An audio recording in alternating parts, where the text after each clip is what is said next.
tere taas, kallid sõbrad ja olemegi tagasi siin, mitte minu koduköögis, vaid siis imeilusas aias, värske õhu käes. Aga lähme nüüd kõige tähtsama juurde, mida ma teile täna valmistan ja õpetan, on pesto, aga mitte tavaline pesto, mis tehakse siis basiilikust, piinjapähklitest, parmesanist, oliivõlist ja küüslaugust, vaid siis karulaugu pestot.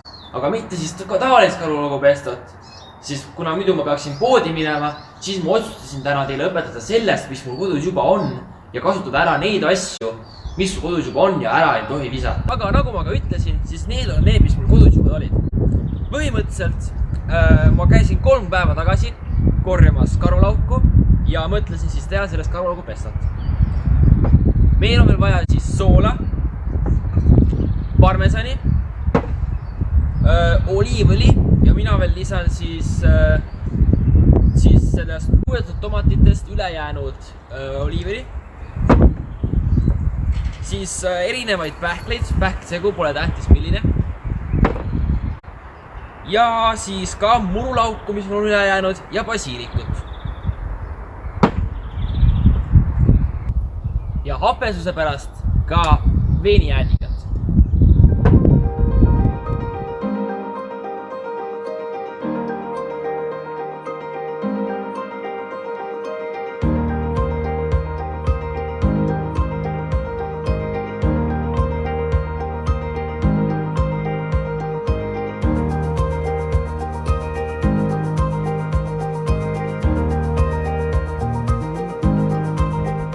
Asja, mis me vajame, et pestot teha, on põld.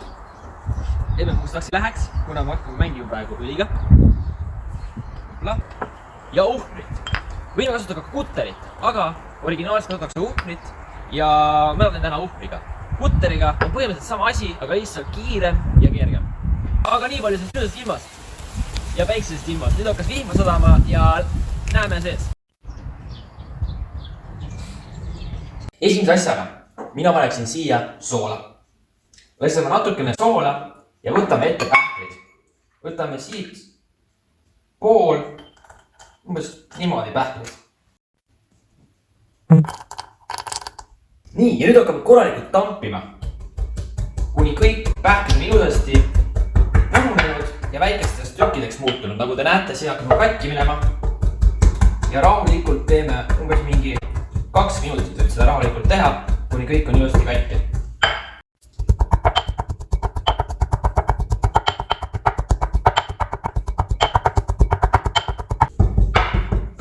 Tambid ja segad korralikult, kuni pähklitest on tekkinud selline ilus nagu selline puru, mis läks välja nagu mandlijahu peaaegu. Nüüd, kui see on ilus mandlijahu sarnane, võime lisada natukene kuivatud tomatite oliivõli, mis on väga-väga hea maitse, mida mina väga armastan. Pisut siia. Nüüd segame kõiki pähklid uuesti siin sees. Hakkab tulema selline ilus kreemias mass juba. Vaat niimoodi.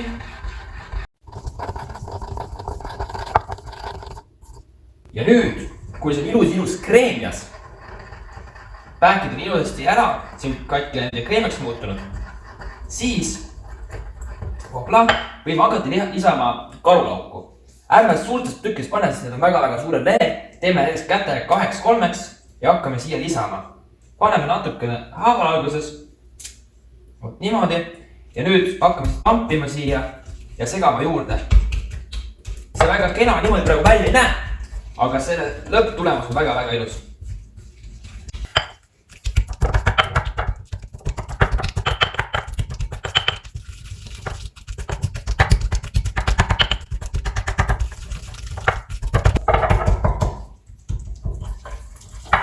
Korralikult tampides hakkab alla minema terves, kõik lehed hakkavad allapoole minema, kui nad lähevad väiksemaks või katki rohkem ja tampides läheb kõik ilusti alla. Võime lisada veel näiteks karulauku.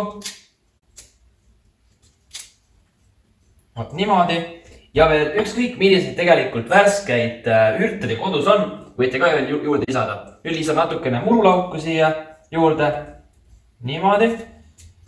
Ja ka basiilikulehti, mis on siin.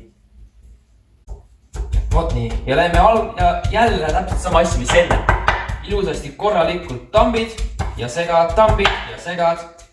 Kuniks tuleb ilus pesto sellest välja.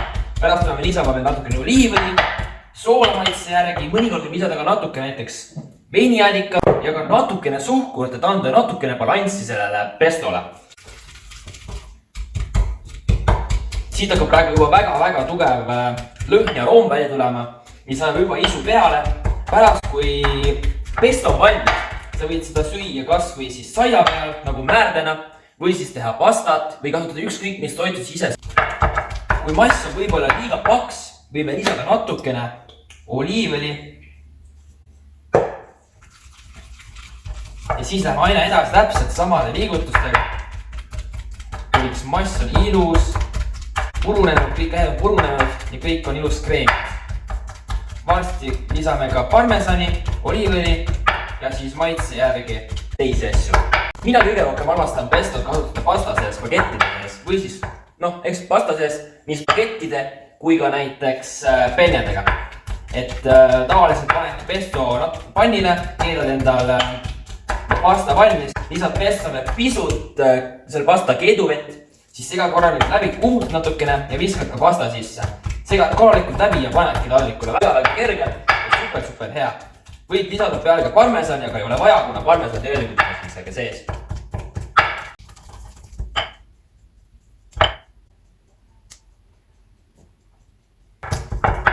Nagu näha, sellega läheb suht kaua aega. Ehk siis tegelikult see on täitsa hea kätelihaste trenn. Et mõnusalt sellised 10 minutit paned see niimoodi edasi tagasi, et siis saab trenni ka teha karantiinis samal ajal. Nagu te näete, mul on uhmel suhteliselt pisike ja hakkab mul juba täis saama. Aga ma soovitan väga kasutada siis suuremat, sest mul praegu suuremat ei ole ja kasutan siis seda. Kutteriga käib täpselt sama asi, et paned sisse siis pähklid, purustad ära korralikult, siis hakkad lisama endal neid, lihtsalt natukene seda oliivõli või siis tomatist oliivõli. Siis lisad endal neid ürte, mis sa soovid, karulauku ja sellised asju. Ja siis blenderdad, lisad siis lõpus endale kõik need asjad, mis veel vaja on. Ja täpselt sama asi tegelikult. Lihtsalt kutter teeb sinu eest seda asjad ära. Nagu näha, nüüd see on ilus kreemias siin. Kõik on ilusti purunenud. Võime lisada ka parmesani. Mitte liiga palju.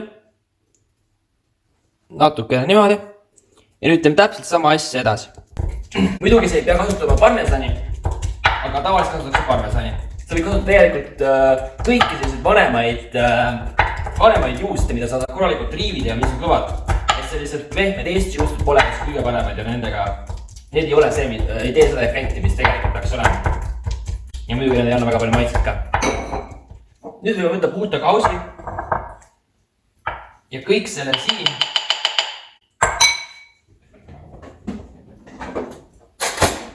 panna ilusasti kaussi, sest mul on praegu tegelikult siin väga enam kohta ei ole. Aga teie võite midagi suhtlust teha, muidu suurem ukme on.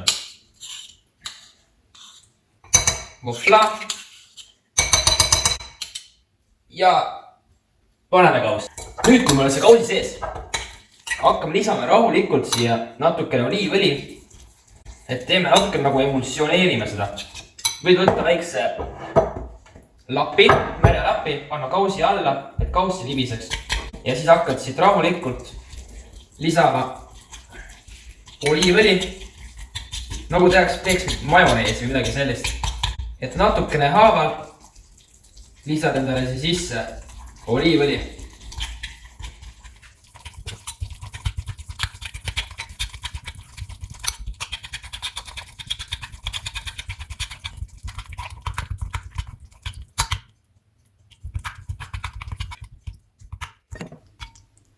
Ja see ongi põhimõtteliselt valmis tulemus. See on juba tegelikult väga ilus. Kreemis läikiv. Nüüd ainult asi on maitseda. Alguses, kui sa oled sellega lõpetanud, proovid natukene. Okei, see on juba väga hea niimoodi. Aga siis on natukene mõrkjas. Ehk siis ma lisan natukene suhkurt. Ja ka natukene äädikat, et anda natukene seda hapukust juurde.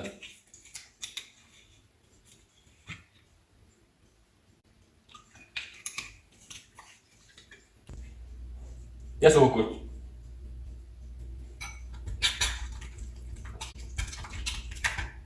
Nüüd proovime uuesti. Okei, see on perfektne praegu.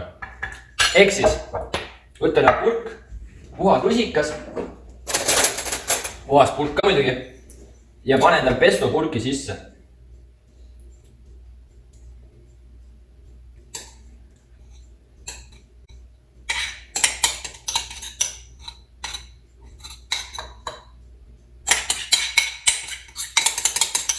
Puhasta korralikult terve kauss ära, sest kõik see hea ei tohi siia nüüd niimoodi jääda.